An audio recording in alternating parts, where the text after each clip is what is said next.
Vamos aí começar mais um vídeo aí de cálculo numérico com o auxílio do software R. O objetivo desse vídeo aqui é falar sobre o método do meio intervalo, ou chamado método da biseção, também conhecido, como método da biseção. Bom, no vídeo passado a gente já viu como localizar uma raiz aí, né? Inclusive eu pedi desculpas aí, ficou um ruído lá no vídeo e depois eu acabei descobrindo que era o cabo da energia que eu deveria ter desligado do notebook, mas dá para ouvir bem, então eu acabei deixando assim mesmo. A gente viu como localizar a raiz de uma função, e a função que eu peguei lá foi exatamente essa aqui, x menos exponencial de x, exponencial de menos x, né? X menos exponencial de menos x. E aí a gente viu que essa função ela tinha uma raiz no intervalo 0.5 e 0.6, então quem quiser pode dar uma olhada lá, o vídeo que eu coloquei lá como vídeo 2 ou 0 de funções, raiz de funções, né? Então aqui a gente não vai fazer a localização porque já está feita a localização da raiz lá, é só dar uma olhada, ok? Então o algoritmo. Bom, primeiro eu vou colocar algumas informações iniciais, algumas coisas iniciais aqui que a gente vai utilizar dentro do nosso algoritmo. Primeiro aqui é um vetor vazio, que é onde eu vou guardar todos os pontos médios, ou seja, cada iteração ou cada passo que ele fizer, ele vai criar um ponto médio e ele vai guardar dentro desse vetor. Aqui eu vou ter meu intervalo inicial, que vai ser 0.5, 0.6, que a gente viu que tem uma raiz dentro desse intervalo. Aqui eu vou colocar o número de casas decimais corretas, no caso aqui eu estou pegando duas. E aí a gente sabe que para o método meio intervalo, dado o número de casas decimais corretas, eu consigo calcular quantos passos eu vou precisar realizar para ter esse número de casas decimais corretas, que é dado por essa expressão aqui, não sei se vocês se lembram, que era log de B0 menos A0 menos log do erro, dividido pelo log de 2. Tá? E aí isso aí vai dar um número, óbvio que não vai dar um número inteiro, mas aí para pegar o maior inteiro, o menor inteiro maior que esse número, eu uso essa função aqui, a função ceiling, né? Essa função ela pega exatamente o que? O menor inteiro maior que esse número, tá ok? Então se a gente der uma olhada aqui, eu vou rodar aqui para vocês verem. Vou rodar aqui a minha função, né?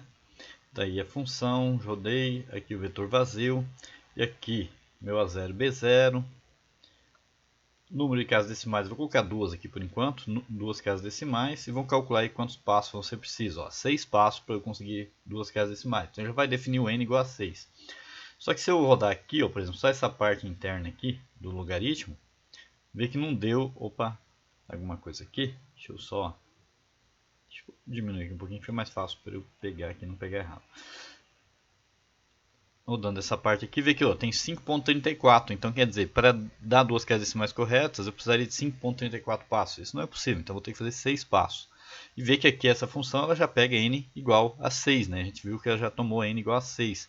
E ela já define esse n aí como o número de passos que eu vou ter que fazer. Ok? Vamos supor que eu quisesse 3 casas decimais, 4, vamos supor 4 casas decimais, né? Então eu teria n igual a 12. Para ter 4 casas decimais, vou ter que ter 12 passos. E assim por diante, tá vendo? Então aqui eu já consigo definir o número de passos.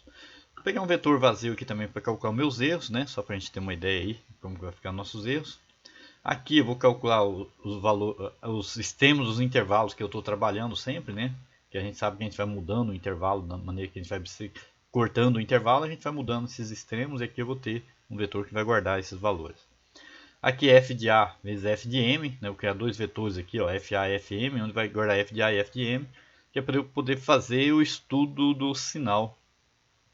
Ok?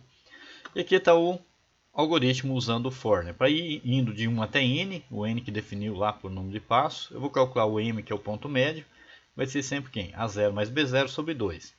E aí o vetor mi, ou seja, na posição i, ele vai receber esse valor de m. Para cada iteração, para cada passo que ele fizer, que ele muda o valor de i, e aí então eu tenho uma componente nova para esse vetor. E aí o AKI recebe o A0 e o BKI recebe o B0, que é isso daqui.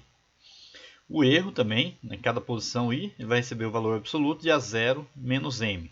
Poderia ser B0 menos m, que aí vai dar o mesmo valor, que o m é o ponto médio. E aqui que está, na verdade, todo o método, na verdade, está resumido aqui dentro.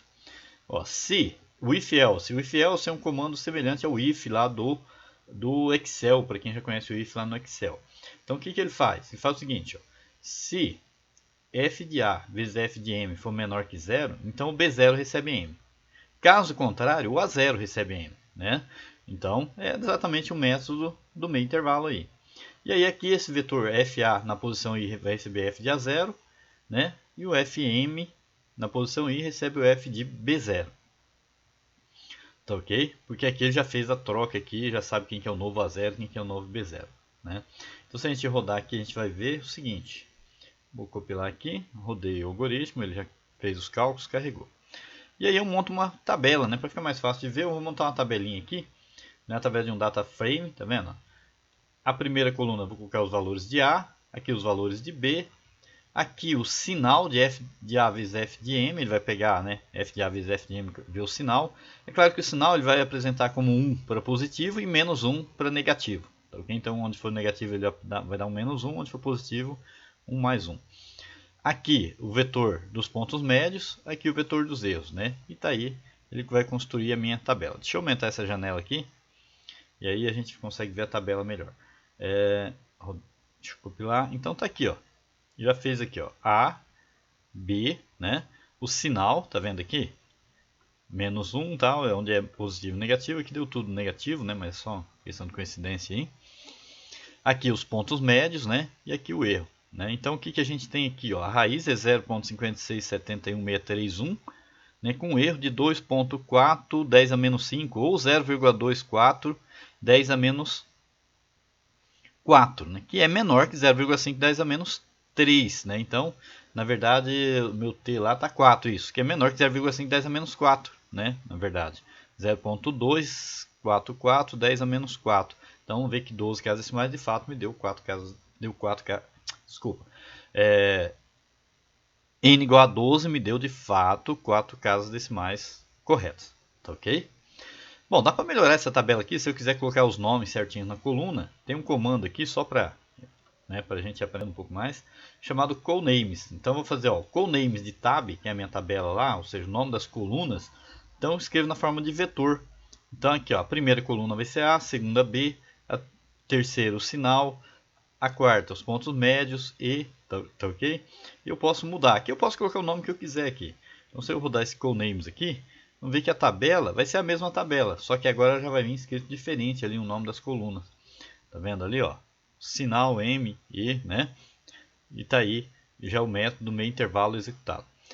Bom, pessoal, essa é uma forma de a gente estar calculando, tá? Pode dar para montar o algoritmo de outras formas aí, de uma maneira diferente. Eu peguei e tentei colocar da maneira mais simples possível para quem está começando aí fazer uma programação conseguir entender de uma maneira mais rápida, mais eficiente, tá ok? E sempre lembre, fez um exercício, resolveu colocar sempre uma resposta, né? Como que eu coloco a resposta? A raiz de f é x igual, né? Aí eu vou ver o valor lá, no caso aqui seria o último valor de m, né? Com quantas casas decimais corretas? Bom, t casas decimais, né? No caso aqui é fácil que o t lá é 4 casas, né? Mas suponhamos que eu não soubesse lá que definido que o t é 4 casas, eu poderia olhar aqui, não. Isso aqui é menor que 0,5 10 a menos 4, é isso que define o número de casas decimais corretas, tá ok? E é isso aí, o método do meio intervalo, né?